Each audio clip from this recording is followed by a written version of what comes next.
Hello, everyone, and welcome to Picture the Scene podcast, hosted by me, Andrew. And me, Rachel. Now, please note that this is a true crime podcast, so as always, listener caution is advised.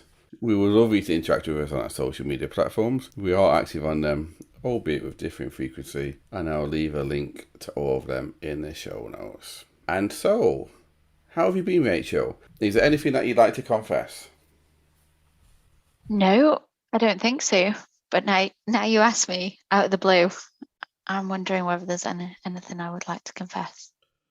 No, I don't think so. I'm gonna stand firm with my original response. No, there's Okay. not. But I've been good, thanks. How have you been? I'm good, thank you. But I'll let you, the listeners, decide what you think about that answer. And while you're deciding what you think about that answer, I need to confess something, Rachel. Okay. I did tell you out there listening, I did tell Rachel that I was covering a certain case. When I sat down to write it, I had this case I'm going to cover now in my head, so I ended up covering it. Oh, here we go. I came across this case the other day for a collaboration that we're going to do with two other very well-known pods. Details of which will have to remain secret, but I'm excited that we get to rub shoulders with some of the UK's finest podcasters. So watch this space for more info on that. But now, I must ask you this question, Rachel. Are you ready for some true crime? Absolutely. And I'm very intrigued about what the case is now. Yes. We are still going to do that case, but next week, by the way. Ah. So if it's safe, or 2 weeks, if it's safe for you to do so, I'd like you to relax, close your eyes, and picture the scene. I'd like to take us back to December the 21st, 1995. I want to visit a lay-by on the A57 today. Now, the A57 is a road that runs from Liverpool, which is on the west coast of England, and it goes all the way through to Lincoln, which is in the east of England. The major cities it runs through on its way are Manchester and Sheffield, with a lot of other small towns in between. Fun fact for you. I Yeah. was on the A57 last week. Was you? Oh, I was, yeah. there you go. There you go. It's not fun for anyone. Part of that stretch that runs between Manchester and Sheffield is called Snake Pass. Was you on Snake Pass?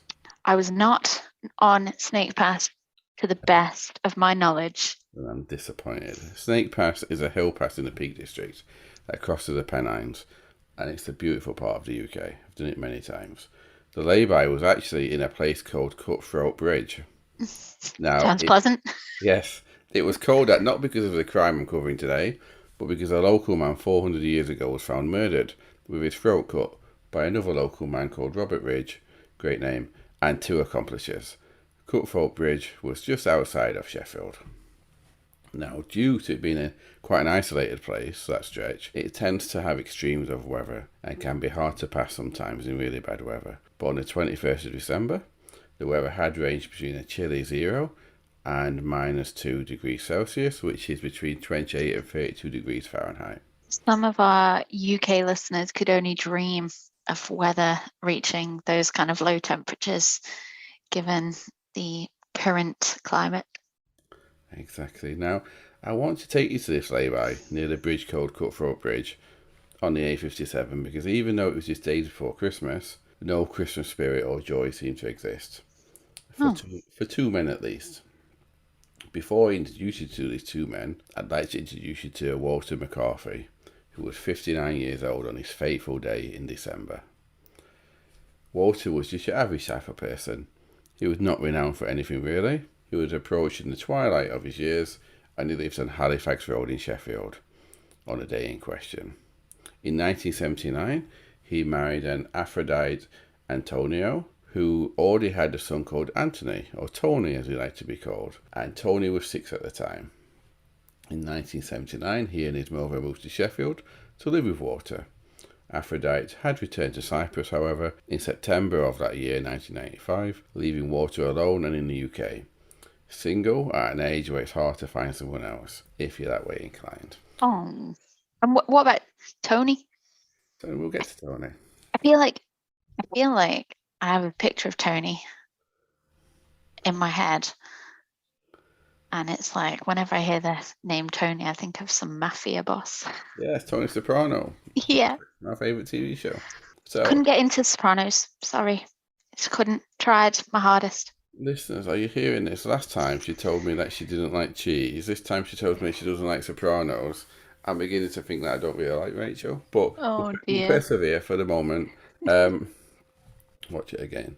On this day, on the 21st of December, Walter was visited by his stepson Tony, who we was just talking about there, who I Okay. mentioned earlier, and his friend, you love this name, Timothy Redhead, and to ask him to go with them to Manchester for some business. Now that business was being to buy some cannabis from Manchester in the Moss Side area. Now, given this was his stepson, who was reasonably successful, and he owned a chip shop in Wansley Bridge in Sheffield called the Lazy Codling. Now, it was not known for its cleanliness, by the way. I know it's because I'm from Sheffield, but it wasn't an out of the ordinary request from Tony to his stepdad. Sorry, Tony was also not long out of a relationship. Up until April of that year, he had been in a relationship that lasted 3 years with a Louise Bob, having left her the day after she had given birth to their son, and he had never seen their son. So, do you know that name, Rachel? Louise Bob? Does it sound familiar to you? No Googling. No, it doesn't. However, I am familiar with the surname Redhead. Really? Oh, It, I sh- remember. Yes. yeah, yeah. My best friend in the world has that surname, and our friendship was solidified on the maybe third sentence that came out of my mouth when I went, "No way, your surname's Redhead, and you have red hair." There you go. Friendship for life. Everyone loves a ginger. So, Louise Bob is the real name of the very famous British pop singer called Gabrielle. Do you know Gabrielle? Oh, I do. I loved her song "Sunshine Through My Window." Is that was that what it was called? Anyway, Yes. For those of you outside of the UK or who are a little younger than both I and Rachel are, Gabrielle is one of the most successful British solo female artists, and I also love her music. And also, if you're a Bridget Jones' Diary film fan, she sang the song on that film called Out of Reach. she did, and she wears an eye patch, and I always was curious about the eye patch. Because what happened was she had a lazy eye. So she wore an eye patch, and then she had surgery on the eye, and that's when you know. Late, I know too much about Gabrielle. That's when you know later in her career she moved to sunglasses. You do remember? And she always had the hair over her eye Yes, she did. because of Wow. that. Yes, Fun fact about Gabrielle. Well done. indeed. Gabrielle's an awesome singer. If you don't know Oh it, yeah. the music, R&B/pop. So it's not a very nice thing to do, though, is it, Rachel? Dump your long-term partner a day after she gave birth without even seeing your child. No, it's an awful thing to do. So, would like you to explain a bit more about this. By the time this day did come around in December, Tony also had another partner who was also pregnant with his child. Oh my God. So he's got two women knocked up, Yeah, overlapped clearly. yeah. And he was married to a Cypriot woman when he met Gabrielle. Gabrielle or Louise. Well, they're the same person. Gabrielle is Louise's middle name, Louise Gabrielle Bob. Oh gosh, sorry. Wow. Okay. So he's married and has knocked up two other women. Well, I don't know if he was still married, but he was married when he met Gabrielle. He was in a relationship. What a man. Yes. Poster boy for the modern male, unfortunately. I've just turned off half our listeners there, but the other half are cheering, so it's okay. So here we have Tony turn up to Walter, his stepfather's house, with his friend Timmy Redhead. Now, unfortunately, Timmy wasn't ginger at the time. Oh I man. know, but while he may not have been ginger, and again, I'm using my knowledge of the area here because I grew up there. Timmy, as he liked to be called, or maybe he didn't, was from a notorious family in the Woodhouse area of Sheffield. So if you, Notorious in the sense of mafia. well, criminal, I don't Oh, think mafia quite reached Sheffield, but shame. flat cap mafia. So if he knew that If Walter knew this, he might have had second thoughts with going with them. But he did ultimately go with them, and Tony drove a Nissan Turbo, from what I can gather. And Walter got in the front seat, and Timmy got in the back. Now that was nice of Tony, wasn't it, Rachel? Letting Walter ride shotgun, making it easy for him to get in and out of the car. I'm not sure where this is going. So off they set, the happy threesome, on their way to Manchester from Sheffield, via the A57 and Snake Pass. When they got to Cutthroat Bridge, however, Tony pulled over and proceeded to pull out his commando-style knife, and he stabbed Walter 52 times, killing him there in the car. What? Yes. So I kind of just threw that in there, didn't I? So he pulled over at Cutthroat Bridge in a lay-by there and turned her over to Walter, who was in the front seat next to him, and stabbed him 52 times with a commando-style knife. Wow. Now, it can't be determined, I'm saying this for legal reasons, but you can figure out what happened yourself. It can't be determined what part, if any, Timmy had in this.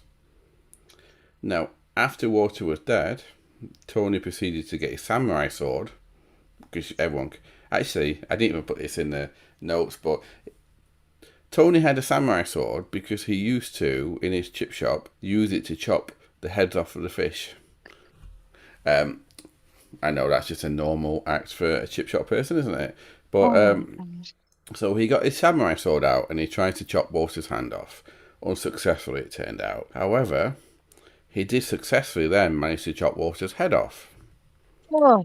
Now, once Walter's head was chopped off, now I am going to go into details here so you can see what type of man he is.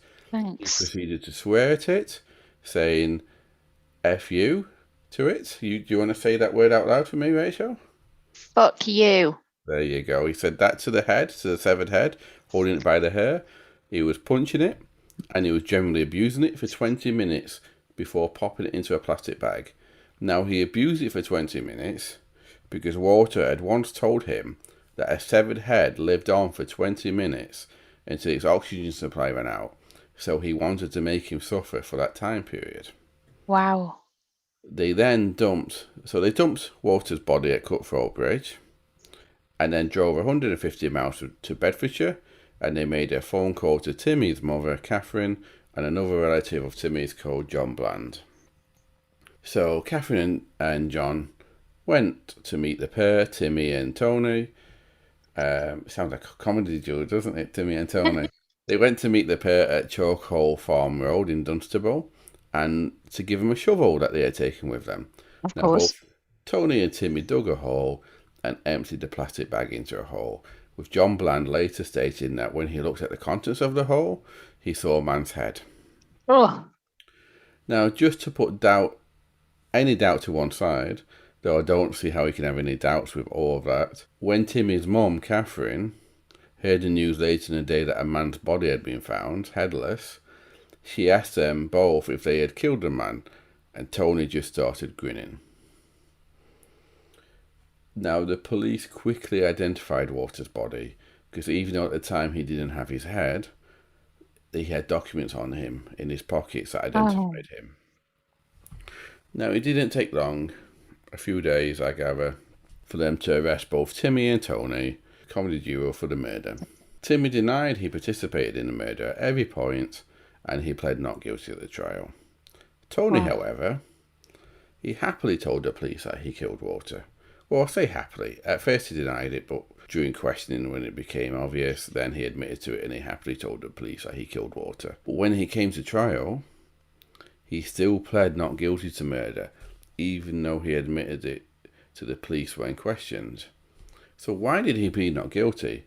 But again, I just need to clarify, as I mentioned before, Timmy always maintained his innocence. Good old Timothy. So his plea made more sense. But Tony pled not guilty. So why did Tony plead not guilty to murder, even though he told the police he killed him? The sentence? Putting the family through trial? Possibly, even though the family was his mum. I don't know, maybe he thought he could be protected. Let's see why.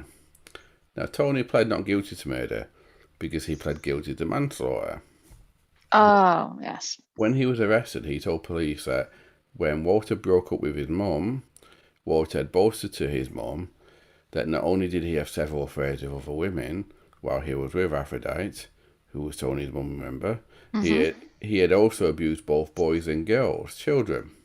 Now, I'm not sure why anyone would boast that they had done this type of thing. The other women thing, you can see the reasoning behind it, because he was obviously trying to make his ex feel like crap and make himself Yeah. look like he wasn't hurt, like it didn't bother him. But children, how does that come into the equation? Why would you boast about that? Well, yeah, unless he'd hurt Tony and then, his mum had said, and you touched my son, and he said he wasn't the only one or something like that. But you wouldn't just come out with that. You Yeah, wouldn't just volunteer the information, would you? yeah. Well, this is what Tony said he did. But, however, when it came to trial, Tony had changed his story slightly. He said that between the age of 9 and 14, Walter had abused him, sometimes alone, and sometimes with Walter's friends, who had abused him also. So therefore, the trial, it was never really did he do it, it was more why did he? Was it murder Mm. or not? For Tony at least. Remember, for Timmy he claimed he had never been in a car. He was only guilty of helping Tony dispose of the head and the weapons that had been used. Now, Mm. I'm not quite sure how he helped him if he had never even got in a car, but that's a puzzle for another day. Now, the prosecution's case that this was a cold-blooded murder that had been planned for months in advance, and that both of the men were guilty of murder, nothing less. By the end of the trial, the jury deliberated for 8.5 hours. In the case of Timmy Redhead, or Timothy as his full name is, a decision couldn't be made by the jury, so the judge ordered that not guilty be found for Timmy. He would, however, be convicted of helping dispose of the body, and he would receive 3 years in jail. Wow. For Tony, his manslaughter defence was not believed. He was found guilty of murder and subsequently given the only sentence possible in the UK if he found guilty of murder, and that is life. Now, the only thing that can be variable would be the length of the minimum term he had to Mm. spend in prison. So Tony was sentenced to serve a minimum term of 14 years on Thursday the 20th of March 1997, some 15 months after he committed the crime. Now, before we go on to discuss our thoughts on this one, Rachel, because normally this is where I wrap up now, I'm not going to wrap up here. I want to extend a little further. I wanted to touch on a couple of other little things, this is what I found interesting about the case, was the whole Gabrielle aspect of it. Okay. Now, not that it was linked to someone famous because she was famous, more so because she was famous, we've got an easier way of seeing the actual impacts these type of crimes have on the people that are associated with them, the Oh victims. God, yeah. So that's what I found interesting. Now, Gabrielle touched on this crime in some of her later songs on the album Rise, but she was impacted in a much bigger way. After Mm. he had committed the crime, he'd actually gone to her home and stayed there while she was away. And bear in mind, she Wow. had not seen him since he left her, but he'd gone to her home and stayed there because she was away, obviously probably doing something with her career. And all the time he was there trying to figure out how he could get away with the crime. The car that they used was found burnt out near her home. Oh. And she said she was confused as to why he would suddenly turn up out of the blue and stay in her home without asking her or telling her. When Mm. she gave evidence at the trial, because she had to, as to the character of Tony, she said that he was a kind and considerate man who would spoil her rotten, and she couldn't imagine him killing someone. She would later say the whole incident left her teetering on the edge of a nervous breakdown. It triggered a bout of agoraphobia, so bad that she feared to step outside, and when that did become under control, she developed an obsessive compulsive disorder in which she had the fear of using other people's toilets that were not her own. So even the thought of drinking would make her want to go to the toilet. So it got to the point where she would never drink anything outside of the home. Wow. Her doctors told her that her constant sore throat was due to severe dehydrated vocal cords, and that if she didn't drink lots of water, she'd damage them forever. Oh but wow. something that she couldn't do because of her OCD that she developed. Now, it wasn't only the toilet thing that became an issue for her.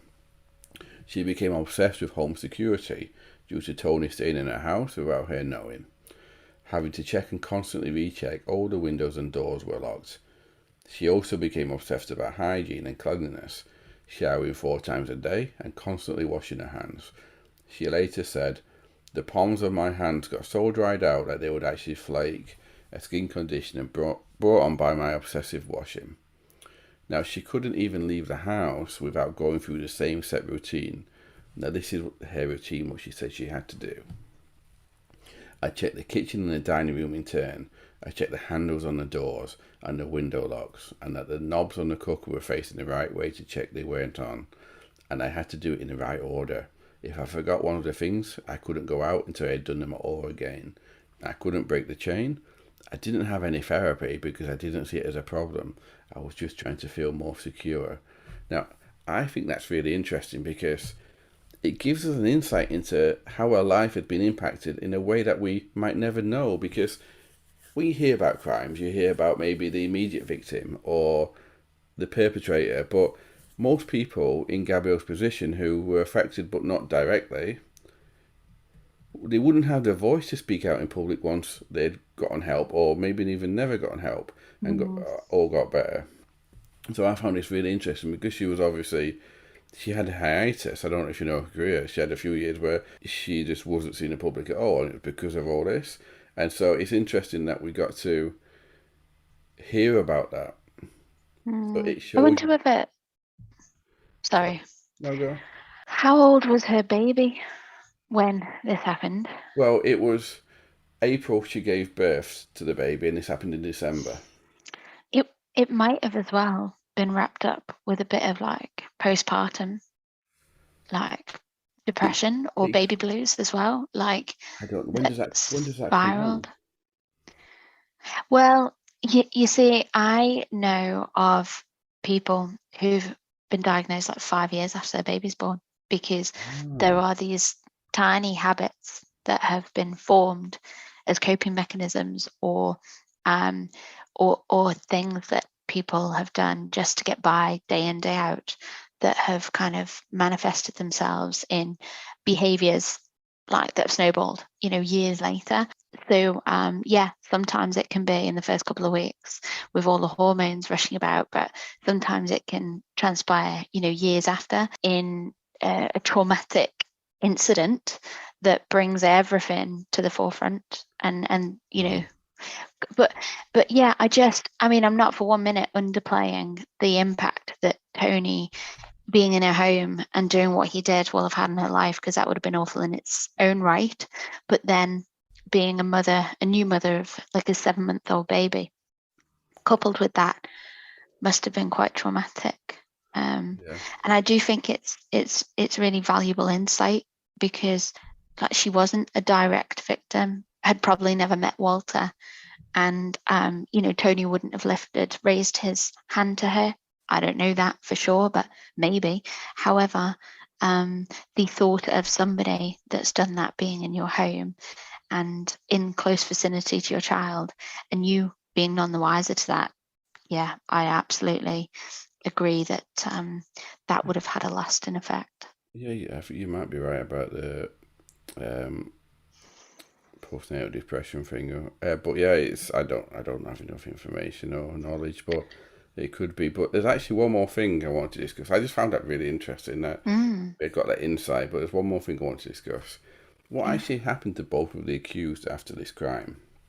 Now, Mm, usually it's not touched on at all. For those of you outside of the UK, or those of you that are in it but are not sure, once you're released from prison for murder, you're on what's called a life license. So any breaking your release conditions or any crime committed whatsoever, even if it's not linked to the original index crime, you can be recalled to prison and possibly for life. So Tony was released in 2010 after serving his minimum time on life license and serving his minimum time of 14 years because remember he was on remand for a year as well, and mhm. he was released on a life license. In 2016, it was reported that he had an European arrest warrant had been issued for him, because he had broken the terms of his release. He hadn't been allowed to leave the country without permission, but he did. He went to Of course. Cyprus. He went to Cyprus, which is maybe where his family is, which is Mm. where he was eventually arrested and sent back to the UK. Now, I couldn't find out any more after that, but if he's still in prison or he's been released again, so I'm not sure. But Timmy, let's look at Timmy. Now, I'm purposely calling him Timmy, by the way, because I don't believe he deserves much respect. But Timmy was already a criminal before this incident, and it didn't stop him being a criminal after his release. He would be arrested and sentenced more than once since his release, with one of the more notable convictions he would receive would be because he attacked a man outside of a pub in the town of Skegness with a hammer in 2008. Oh my God. So, did they make a mistake with his conviction? Who knows? He was found not guilty. But given his history since then, I think anyone who agrees to dispose of a head, a bloody knife, and a bloody sword isn't entirely innocent. Would you say, Rachel? I'd be inclined to agree. So, what are your thoughts on this one, Rachel? I mean, a horrible crime. Poor Walter. I can't vouch for how he behaved and whether he was indeed a paedophile as well, and a woman as well as a womanizer. But at the end of the day, that is no way to meet the end of your life, is it? Just one thing as Clearly. well, I didn't include in there, but when he was punching and saying abuse to the head after he chopped it off, he was even doing it in the style of Tony Montana from Scarface. Oh my God. I know. That's why that FU word is what Tony says, isn't it? When he's got the machine gun at the end. That's the. I just can't help but think the amount of blood that must have been in that car, which probably leads everyone to think that I watch way too much crime and investigation channel. But yeah, like, can't sever a head very easily, can you? I've watched Dexter a fair few times. Actually,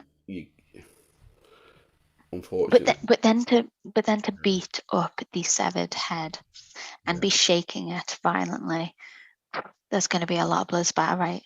yeah, I have unfortunately seen a head be chopped off. I told you this, remember, a couple of months ago?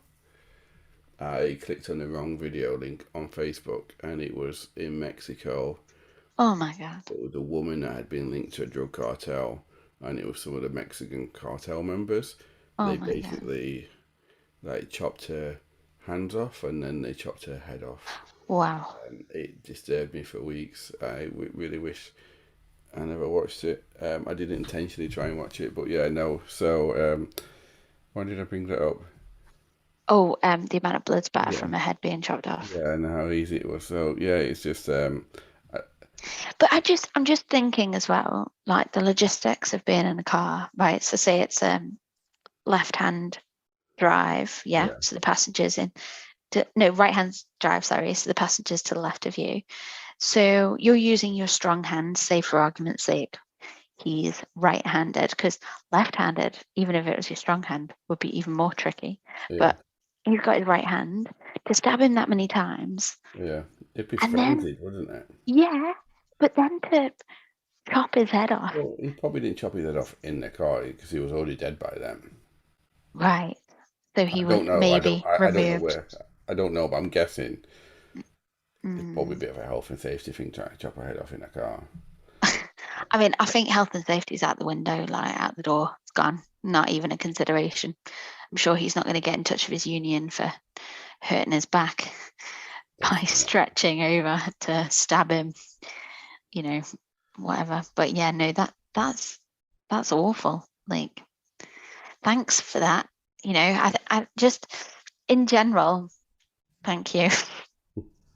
But I do think, what you've called out there, some of the impact towards Gabrielle as well, is really interesting insight. And I'd be keen to hear, was there anything like kind of documented on her recovery? Has she recovered now? Yes, she gave some interviews.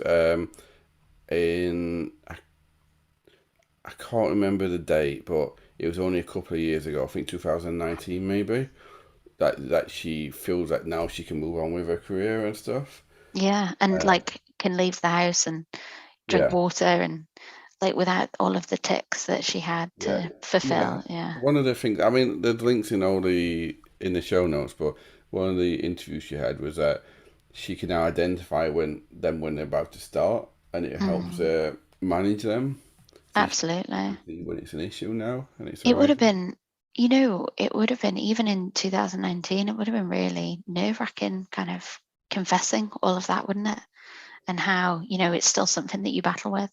And I always find it incredibly admirable when um, people in the public eye come out and say, I've been battling with this, because it's hard enough for, your friend, family member, or someone to come forward and tell you. But when like trolls and press reporters and all of that get involved and can be quite mean, Yeah, quite because admirable that she came out and spoke about these things. definitely, because when the trial, well, it was in the songs as well, but when the trial was on, it was all about Gabrielle. Even though she had to be a Mm, witness because they got him in her house and she had a relationship with him, but it was all about her and the trial, what she did in the witness stand, and even like the press would call it at the time the Gabrielle murder.